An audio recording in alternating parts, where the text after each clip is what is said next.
बिस्मिल्लाहिर्रहमानिर्रहीम, अस्सलाम वालेकुम, वेलकम टू बिलाल बचा यूट्यूब चैनल। फ्रेंड्स, जिस तरह के यूरोप के बड़े ममालिक जो हैं, जिस तरह के इसमें डेनमार्क हो गया, स्पेन हो गया, इटली हो गया, फ्रांस हो गया, ठीक है, नीदरलैंड, इस तरह के जो कंट्रीज़ हैं, बेल्जियम हो गया, इन ममालिक में जब वीज़ा हम लोग अप्लाई करते हैं तो इन ममालिक के वीज़ा देने की रेशियो बहुत कम है बनिस्बत उन ममालिक के यूरोपियन के जो इन्होंने बाद में ऐड किए हैं। जिस तरीके से कि आप देख लें यूरोपियन यूनियन में जिस तरह ये रोमानिया ऐड हुआ है, ठीक है, उसके बाद पुर्तगाल कर लें, इसके बाद जो सा इसके माल्टा कर लें। ये जो ममालिक है, इन ममालिक में अगर आप वीज़ा अप्लाई करते हैं तो उनकी बेसिकली वो जो सा ना उन रूल्स नरम है उनके, ठीक है, उनके वीज़ा मिलने के चांसेस उनकी निस्बत बड़े ममालिक की निस्बत बहुत ज़्यादा है, ठीक है। तो इसमें आप क्या आपको सबसे पहले आज हम बात करेंगे पुर्तगाल के विजिट वीज़ा के बारे में कि उसके लिए डॉक्यूमेंट्स की क्या ज़रूरत है, किस किस तरह के हमें डॉक्यूमेंट्स चाहिए और कौन कौन से डॉक्यूमेंट्स हेल्पफुल होंगे हमें वहाँ पे वीज़ा अप्लाई करने के लिए। और उसके बाद जो सा कि जो पुर्तगाल का अपॉइंटमेंट सिस्टम है कि अपॉइंटमेंट किस तरीके से लेनी है, उसके लिए मैंने सेपरेट से एक वीडियो बनाई है, उसका लिंक डिस्क्रिप्शन में और इसका थंबनेल ये है, ठीक है। तो इस पे आप जाकर पूरी डिटेल वीडियो है कंप्लीटली कि इसमें किस तरीके से आपने पहले, क्योंकि अपॉइंटमेंट के लिए जो सा आपको इन्हें मेल करनी पड़ती है, ठीक है, जो सारी वीडियो इसमें जो सा वो मेंशन है हर चीज़, तो वहाँ पे आप जाके देख सकते हैं अपॉइंटमेंट सिस्टम। तो आज हम बात करेंगे कि पुर्तगाल के विजिट वीज़ा के लिए डॉक्यूमेंटेशन हमें क्या चाहिए और जो सा उस पर हम बात करेंगे। तो सबसे पहले हमें चाहिए जो पुर्तगाल के विजिट वीज़ा के डॉक्यूमेंट है, उसमें सबसे पहले हमें चाहिए पासपोर्ट आपका फ्रेश पासपोर्ट हो या उसकी वैलिडिटी होनी चाहिए मिनिमम 6 मंथ जो सा उसकी होनी चाहिए। इसके बाद आपकी फोटोग्राफ्स हैं, पिक्चर, वाइट बैकग्राउंड, ये तो कॉमन से जो सा चीज़ें हैं। इसके बाद आता है फॉर्म फिलिंग में एक चीज़ आपने खास ख्याल रखना है कि फॉर्म फिलिंग में आपने जो चीज़ लिखनी है बिल्कुल करेक्ट इन्फॉर्मेशन देनी है, कोई उनसे यानी कि झूठ नहीं बोलना। अगर आपकी इनकम अगर मंथली 1 लाख मान रही है तो आप ये नहीं कि उसमें 3 लाख लिख रहे हैं, जो आपकी करेक्ट इन्फॉर्मेशन आया, ठीक है, क्योंकि जो आपने डॉक्यूमेंटेशन देने हैं, क्योंकि हर चीज़ आगे फर्दर बात करेंगे इसमें, क्योंकि वो हर एक चीज़ को जो सा मैच करते हैं, ठीक है। अब आपकी अगर इनकम, ठीक है, 1 लाख है तो आपके डॉक्यूमेंट से वो शो भी होना चाहिए कि आपकी बैंक स्टेटमेंट से या आपके जो सा फर्दर जो टैक्स रिटर्न आप प्रोवाइड करते हैं उनसे ये शो भी होना चाहिए कि आपकी इनकम वाकई 1 लाख रुपए है। इसलिए आप तो हम वहाँ पे लिख देते हैं, ठीक है, अगर झूठ भी आपने लिखना वो लिख देते हैं, लेकिन वो जो वीज़ा ऑफिसर है उसको सारा पता है, उनका सारा दिन का काम ही यही है, वो उनके माइंड में कैलकुलेशन आ जाती है देखते ही कि जैसा कि आया कि ये बंदा सही लिखा है, इसने मेंशन किया है या नहीं। इसके अलावा आपने जैसा वो अगर आपका किसी मुल्क का वीज़ा रिफ्यूज़ है तो आपने वो उस मुल्क का लाजमी लिखना है कि मेरे इस कंट्री का वीज़ा रिफ्यूज़ है, मतलब कि सारी करेक्ट इन्फॉर्मेशन देनी है, कोई आपने 2 नंबरी नहीं करनी इसमें।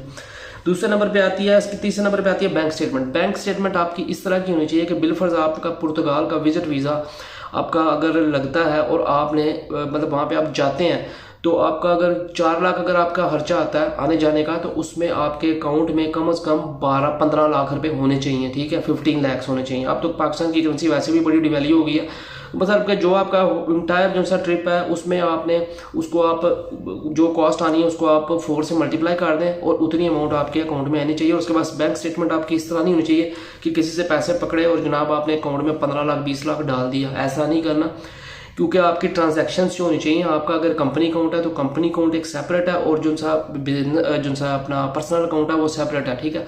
तो कंपनी अकाउंट से आपने जो सा आपके कंपनी अकाउंट में चाहे क्लोजिंग बैलेंस आपका उसमें 0 हो, लेकिन आपकी ट्रांजैक्शन ये शो कर रही हो कि ये बंदा वाकई बिजनेस कर रहा है, इसका डेली की इनपुट आउटपुट जो भी इसके पैसे निकल रहे हैं या ट्रांजैक्ट हो रहे हैं वो क्या सर्कल चल रहा है, साइकिल चल रहा है, ठीक है। और उसके बाद आपकी मंथली जो सी इनकम आपके कंपनी अकाउंट से पर्सनल अकाउंट में आनी चाहिए। डैट्स मीन तभी आप शो होगा ना कि आपका जो सा डॉक्यूमेंटेशन आपकी स्ट्रांग है। तो ये स्टेटमेंट इस तरीके से आपने बनानी है। और अगर कोई बड़ी अमाउंट आपके अकाउंट में अगर आती है, ठीक है, तो वो उसमें को आपने साथ मेंशन करना है कि ये मैंने प्लॉट बेचा या ये चीज़ थी या ये उस किस वे से वो आई है, ये लाजमी आपने उसमें करना है। टैक्स रिटर्न, अब आता है टैक्स रिटर्न में आपने क्या करना है। टैक्स रिटर्न जो आपकी 1 साल की आपने टैक्स रिटर्न लगानी होती है जो कि आपकी शो करनी चाहिए। ये नहीं कि इनकम आपकी अगर तो जो सा सालाना जो सा वो 50 लाख है तो टैक्स जो सा आप वो सिर्फ 2-3 लाख के ऊपर जो सा वो दे रहे हैं, ऐसा नहीं, या 5 लाख के ऊपर दे रहे हैं, ऐसा नहीं। आपकी टैक्स रिटर्न मैच करनी चाहिए आपकी बैंक स्टेटमेंट के साथ, आपके जो सा टोटल उसके साथ आपकी वेल्थ स्टेटमेंट भी होनी चाहिए। अगर आपकी प्रॉपर्टी वगैरह है या आपने लैंड वगैरह या आपने कहीं पे कोई जो आपके पास एसेट्स हैं, ठीक है, प्लॉट्स वगैरह, तो आपकी एक वेल्थ स्टेटमेंट हो जो कि वो ये चीज़ शो करती है कि जो सा कि ये बंदा वेल सेटल्ड है और अपने मुल्क में है, ठीक है, किस तरीके से इसका सारा सिस्टम चल रहा है। इसके अलावा आपकी आती है कि ट्रैवल इंश्योरेंस, आप वो तो किसी भी ट्रैवल एजेंट से आप बनवा सकते हैं, ठीक है। यूरोप के लिए जो सा वो ट्रैवल इंश्योरेंस होती है वो आप 25,000 30,000 यूरो या की जो है ना वो तक को कवर करे उसकी आप बना सकते हैं। उसके अलावा आती है रिटर्न टिकट।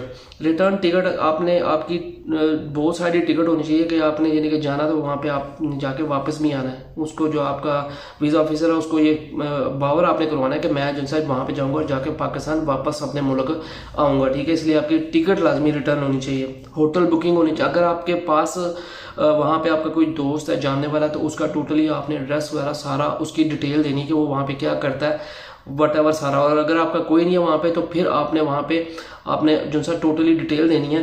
होटल बुकिंग की आपकी जो है ना जिस तरीके से भी आपने वो होटल रिजर्वेशन आपने लाजमी करवानी है उसकी, बेशक आप वो पेड करें चाहे वो नॉन पेड हो, लेकिन यह है कि वो बुकिंग आपके पास लाजमी हो। इसके बाद सबसे बड़ी चीज़ है, सबसे बड़ी जो चीज़ है हम लोग किसी बड़े मुल्क में भी अप्लाई करते हैं तो उसके लिए होता है फैमिली टाइज। इस फैमिली टाइज में आपका ये चीज़ शो करती है कि फैमिली आपकी जो सी है वो मतलब क्या उसके आपके पीछे इतने टाइज हैं कि आपको अपने मुल्क में आना है वापस। मिसाल के तौर पे आपकी ज़मीन है, प्लॉट है, आपका बिजनेस है, उसके अलावा आपकी फैमिली, अगर आप मैरिड है, आपके बच्चे हैं, ठीक है, ये सारी चीज़ें फैमिली टाइज में आती हैं।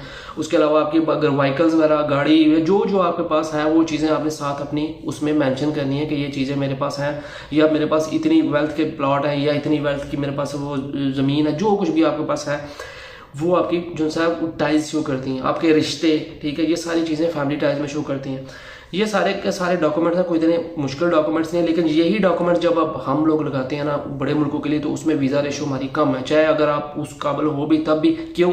एक तो यह है कि हमारे मुल्क की करेंसी बहुत डिवैल्यू हो गई है, ठीक है, और दूसरे नंबर पर यह है कि बहुत से जो सा ना अब कोरोना ड्यू टू कोविड उसके बाद वैसे तो उन्होंने जो सा ओपन किए थे विजिट वीज़ास काफ़ी मुल्कों ने, लेकिन यह है कि बेसिकली मेन जो रीज़न है वो ये करेंसी डिवैल्यूशन की वजह से जो सा आपके मुल्क आपकी जो सा ना बहुत बड़ी पहचान होती है, तो इस वजह से जो सा वीज़ा रेशो कम है। लेकिन अगर आपने यूरोप का अप्लाई करना है तो सबसे बेहतर है आप इन ममालिक में, पुर्तगाल हो गया, रोमानिया हो गया, और पुर्तगाल में सबसे पहले नंबर पे आप करें वीज़ा, क्योंकि वहाँ पे वीज़ा लगना आसान है। और आपकी अगर आपने वहाँ पे आगे यूरोप नहीं जाना तो आपकी वहाँ पे भी बहुत अच्छी सेटिंग हो जाती है। तो ये सारी वीडियो थी। वीडियो बनाने का मकसद ये था कि कंप्लीटली डिटेल वीडियो कि इसमें आपको क्या क्या डॉक्यूमेंट्स चाहिए, ठीक है। तो इंशाल्लाह ताला नेक्स्ट नई वीडियो के साथ हाजिर होंगे, तब तक के लिए इजाज़त दीजिए। पाकिस्तान जिंदाबाद, अल्लाह हाफिज़।